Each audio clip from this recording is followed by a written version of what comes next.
ನಮಸ್ತೆ ಕುಮಟಾ, ಹೇಗಿದ್ದೀರಾ? ನಾವು ಇವತ್ತು ಹೋಗ್ತಾ ಇರೋದು ಹೆಗಡೆ ಜಾತ್ರೆಗೆ. ಹೆಗಡೆ ಅಂದ ತಕ್ಷಣ ನಮ್ಮ ನೆನಪಿಗೆ ಬರುವುದೇ ಹೆಗಡೆಯ ಶ್ರೀ ಶಾಂತಿಕಾಂಬ ವಾಲಿಬಾಲ್ ತಂಡ. ಈ ಮಣ್ಣಿನಲ್ಲಿ ಆಡಿ ಬೆಳೆದ ಎಷ್ಟೋ ಜನ ರಾಷ್ಟ್ರೀಯ ಅಂತಾರಾಷ್ಟ್ರೀಯ ಮಟ್ಟದಲ್ಲಿ ಆಡಿ ಈ ಊರಿನ ಹೆಸರನ್ನು ಶಾಶ್ವತವಾಗಿ ಉಳಿಸಿದ್ದಾರೆ. ಹೀಗೆ ಒಂದು ಹೆಗಡೆ ಜಾತ್ರೆಗೆ ಒಂದು ನಮ್ಮ ಪಯಣ. ಬನ್ನಿ ಹಾಗೆ ಮುಂದೆ ಸಾಗೋಣ.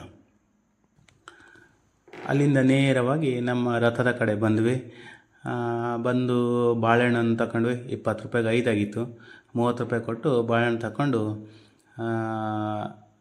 ಅಲ್ಲಿಂದ ರಥಕ್ಕೆ ಹೊಡೆಯೋಕ್ಕೆ ಸ್ಟಾರ್ಟ್ ಮಾಡಿದೆ. ನನ್ನ ಹೆಂಡ್ತಿ ವೀಡಿಯೋ ಮಾಡ್ತಾಯಿದ್ಲು.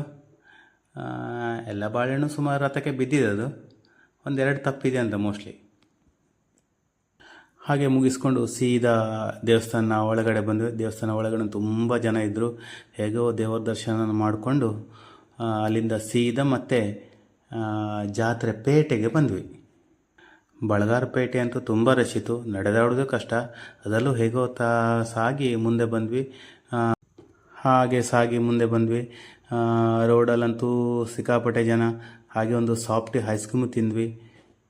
ಅಲ್ಲಿಂದ ಸೀದಾ ನೇರವಾಗಿ ಹೈಸ್ಕೂಲ್ ರೋಡ್ ಹತ್ರ ಬರ್ತಾ ಇದ್ವಿ. ಹಾಗೆ ಒಂದು ರೌಂಡು ಕಲರ್ಸ್ ಹಾಡುವಂತ ಹೋಗಿದ್ವಿ. ಅದು ತುಂಬ ರಶ್ ಇತ್ತು, ಸುಮ್ಮನೆ ನೋಡ್ಕೊಂಡು ಬಂದುಬಿಟ್ಟೆ ಅಷ್ಟೇ. ಜಾತ್ರೆ ಅಂದ ತಕ್ಷಣ ಎಲ್ಲರೂ ಬ್ಯುಸಿ ಆಗ್ತಾರೆ. ಯಾಕಂತೇಳಿದ್ರೆ ಅವ್ರಿಗೆ ಬೇಕಾದ ಐಟಮನ್ನು ಖರೀದಿ ಮಾಡ್ತಾರೆ, ಮನೆಗೆ ತಗೊಂಡೋಗ್ತಾರೆ.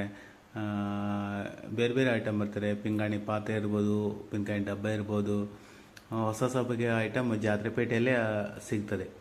ಅದು ಖರೀದಿಗೆ ಎಲ್ಲ ಬರ್ತಾರೆ. ಹಾಗೆ ಹೊನ್ನಳ್ಳಿ ಸ್ಪೆಷಲ್ ಗೋಬಿ ಮಂಚೂರಿ ಅಂತೂ ಎಕ್ಸ್ಟ್ರಾಆರ್ಡಿನರಿ. ಪ್ರತಿ ಜಾತ್ರೆಯಲ್ಲೂ ಅವರೊಂದು ಸೇವೆ ಇದ್ದೇ ಇರುತ್ತದೆ. ಹಾಗೆ ಮುಗಿಸ್ಕೊಂಡು ಮುಂದೆ ಬಂದ್ವಿ. ಜಾತ್ರೆಯಿಂದ ತುಂಬ ಖುಷಿಯಾಯಿತು.